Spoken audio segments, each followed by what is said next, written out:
The air in Hollow Bend carried the sharp tang of pine and the faint, earthy musk of the river winding through the valley below. It was a town cradled by jagged mountains, their peaks piercing the sky like the teeth of some ancient beast.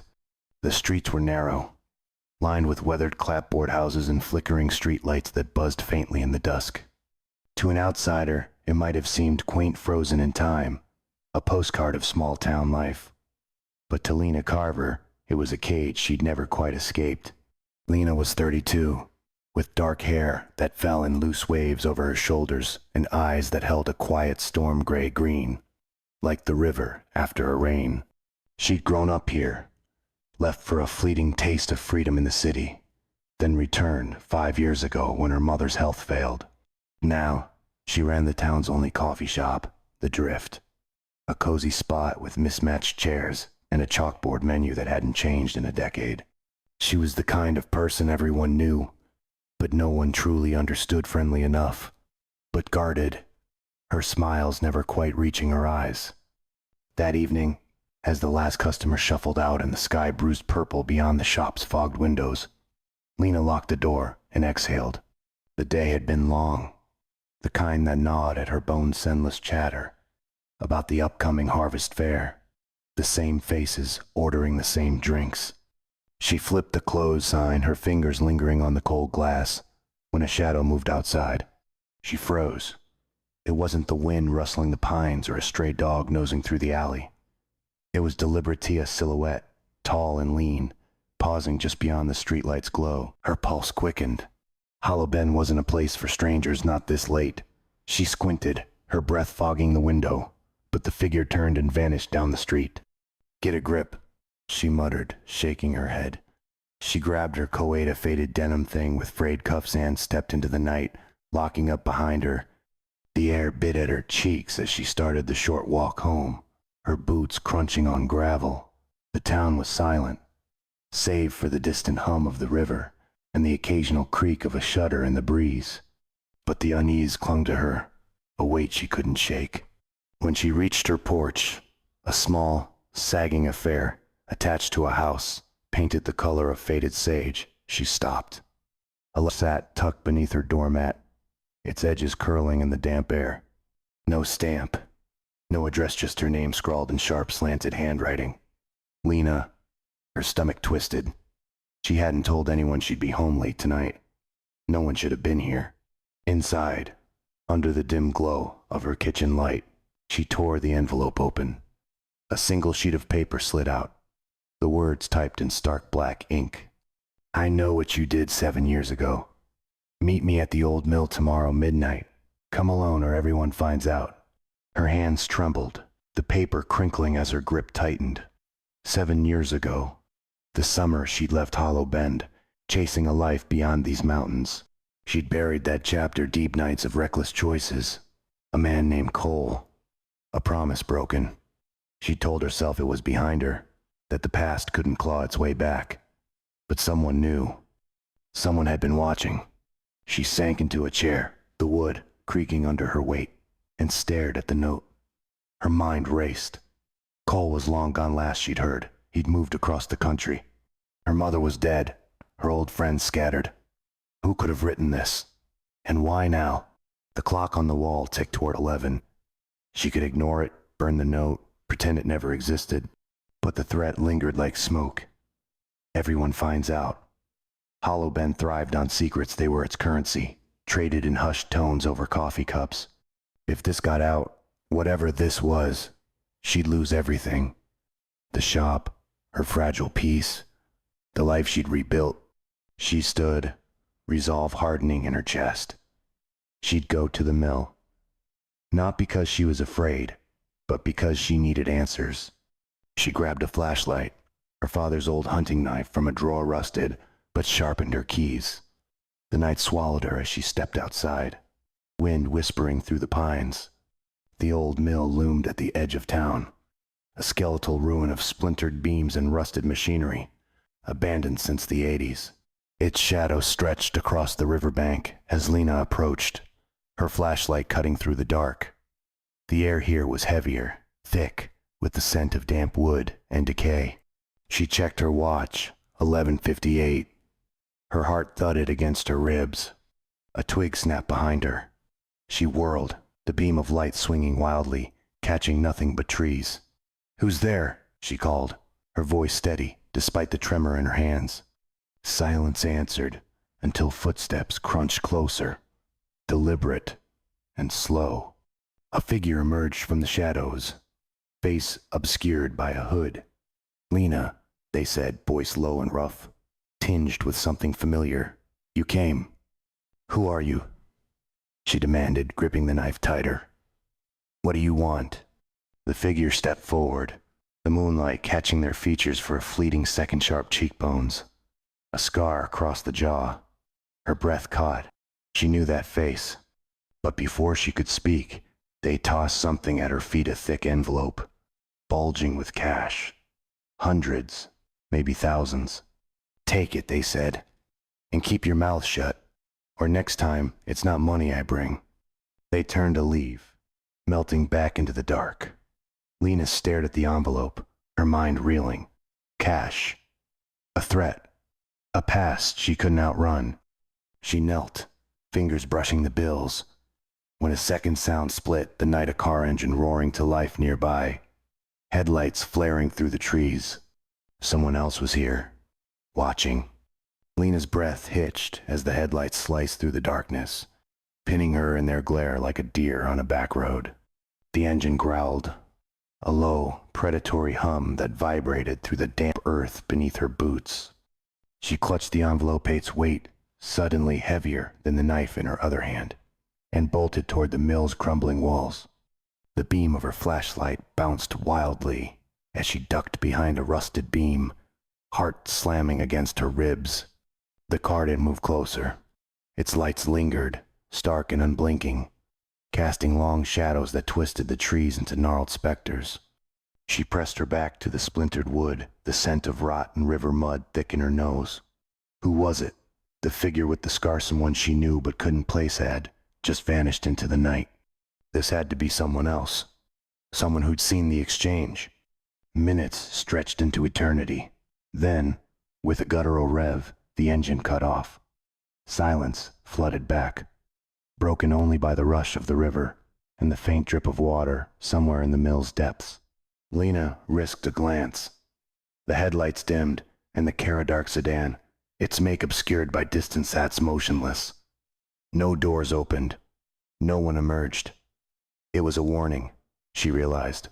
A message without words. "We're here. We know." She waited, muscles coiled, until the car finally peeled away, tires crunching gravel as it disappeared down the winding road. Only then did she exhale, a shaky breath that fogged in the cold. She shoved the envelope into her coat, its bulk pressing against her chest, and retraced her steps toward home. The knife stayed in her hand, its blade catching glints of moonlight. Back in her kitchen, she locked the door and slid the deadbolt for good measure. The house felt smaller now, its familiar creaks and groans amplified by the night's weight. She dumped the envelope on the table, bills spilling out crisp 20s, 50s, hundreds. She counted quickly. $10,000. More money than she'd seen in years. Enough to fix the shop's leaky roof, pay off her lingering debts, maybe even leave Hollow Bend for good. But it wasn't a gift. It was a leash. She reread the note, its typed letters stark against the crumpled paper. "I know what you did 7 years ago." Her mind clawed at the past.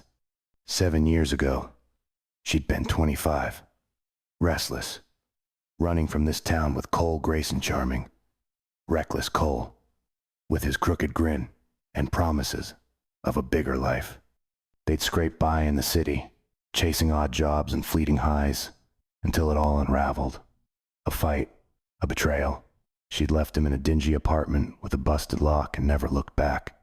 She'd told herself no one here knew, not her mother, not her old friends. But someone did. And that scar sharp, jagged, like a signature she'd seen it before. The clock read 2:17 a.m. Sleep was a lost cause. She brewed coffee, the bitter scent grounding her as she paced. The figure's voice echoed in her head, low and rough. Keep your mouth shut, or next time, it's not money I bring. A threat wrapped in a bribe. But why? What did they think she'd say? And who was in that car? A knock jolted her from her thoughts sharp, insistent. She froze, coffee sloshing over the mug's rim. No one came by this late. Not in Hollow Bend. She crept to the window, peering through the blinds. A woman stood on the porch, her face half lit by the street lamp. Thin, mid-40s, with pinched features and a coat too big for her frame. Marla Tate, the town's librarian. A quiet fixture who kept to herself. What was she doing here? Lena. Marla's voice was reedy, strained. I need to talk to you. It's urgent. Lena hesitated, then opened the door a crack. Knife still in her grip behind her back. Marla, it's 2 a.m. What's going on? Marla's eyes darted to the street, then back to Lena. I saw you. At the mill. I wasn't spying. I was walking home from the library, working late on the fair records. But I saw you with him. Lena's stomach dropped. With who? The man. Tall, hooded. I couldn't see his face, but... Marla swallowed, her hands twisting the hem of her coat. I know what he gave you, and I know why. You're not making sense, Lena said, voice tight. What are you talking about? Marla stepped closer, her breath sour with nerves. 7 years ago, something happened here. Not just with you leaving, something bigger. I found it in the archive's old police reports, sealed files. It's why I've been watching you. I think you're in danger, Lena. And not just from him. Lena's grip on the knife tightened. What files? What danger? Marla glanced over her shoulder again, then thrust a folded paper into Lena's hand. Read this. It's a copy. I couldn't take the original. Meet me tomorrow at the library noon. I'll explain everything. But don't trust anyone else. Not yet. Before Lena could respond, Marla hurried off, her footsteps fading into the night. Lena shut the door, heart pounding, and unfolded the paper. It was a photocopy of a police report, dated the 17th of July, 2018, 7 years ago, almost to the day. The text was grainy, but a few words leaped out. Missing funds, Hollow Bend savings. Suspect fled. And at the bottom, a name circled in red ink. Cole Grayson. Her knees buckled. Cole. Missing money. She'd never known. He'd never told her. Had he stolen it? Was that why he'd pushed her to leave town with him? And now, someone thought she was part of it. Someone with a scar. Someone with $10,000 to burn. A creak sounded from the back of the house. The porch door, loose in its frame. She spun, flashlight in hand, its beam slicing through the dark. The kitchen was empty, the coffee still steaming on the counter, but the envelope sat on the table, its flap slightly askew. She hadn't left it like that. Someone had been inside. Lena's pulse roared in her ears as she swept the flashlight across the kitchen. The beam trembled, catching the glint of the coffee mug, the edge of the table, the envelope, its flap now gaping like an open wound. She hadn't touched it since dropping it there. Her breath came in shallow bursts as she edged toward the back door, the hunting knife raised. The porch beyond was a void, swallowed by the night, but the door hung ajar, swaying faintly in the wind. A muddy boot print smeared the threshold fresh, too big to be hers. She cursed under her breath. Someone had slipped in while she'd been distracted by Marla quietly, deliberately. The money was still there, bills spilling across the table, but the note, the typed threat from the mill, was gone. Her stomach lurched. Whoever took it didn't want the cash, they wanted leverage. She slammed the door shut, jamming a chair under the knob, and grabbed her phone. No signal typical for Hollow Bend's spotty service this deep in the valley. She was alone, cut off, with 10 grand in dirty money and a past she couldn't outrun. The police report Marla had given her crinkled in her pocket as she sank to the floor, back against the wall. She pulled it out, forcing her eyes to focus on the faded text. The 17th of July 2018. Hollow Bend Savings and Loan. Reported loss, $50,000.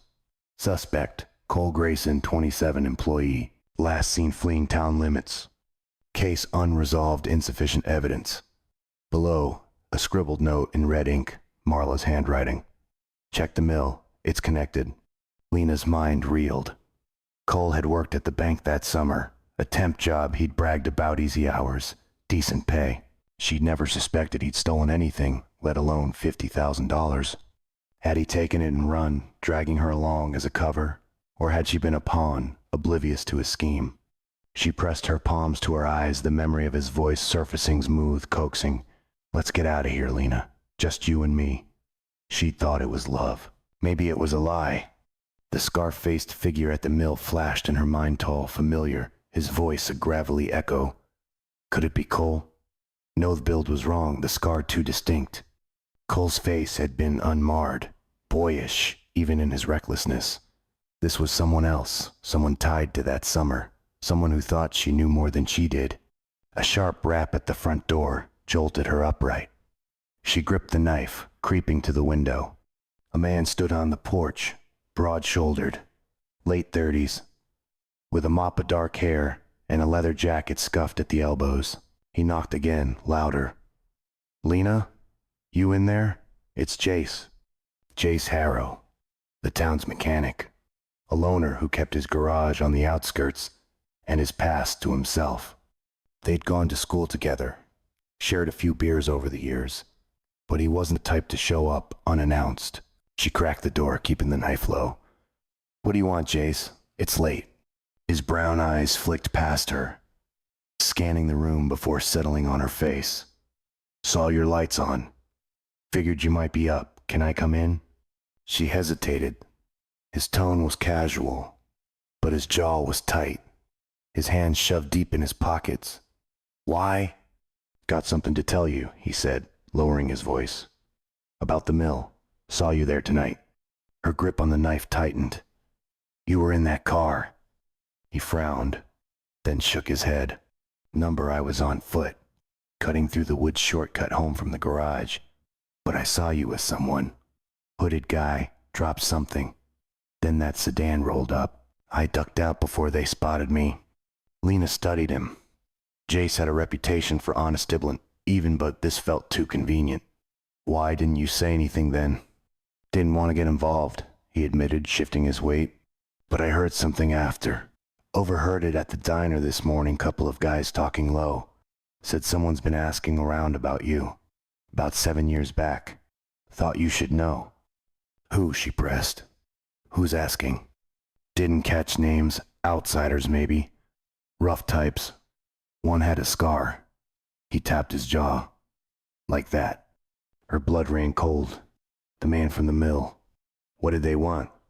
Jace shrugged, but his eyes were sharp. Didn't stay to find out. But they're not here for coffee, Lena. Whatever's going on, it's bigger than you think. She swallowed, the pieces snapping together too fast. Too jagged. The money. The note. Cole's theft. Marla's warning.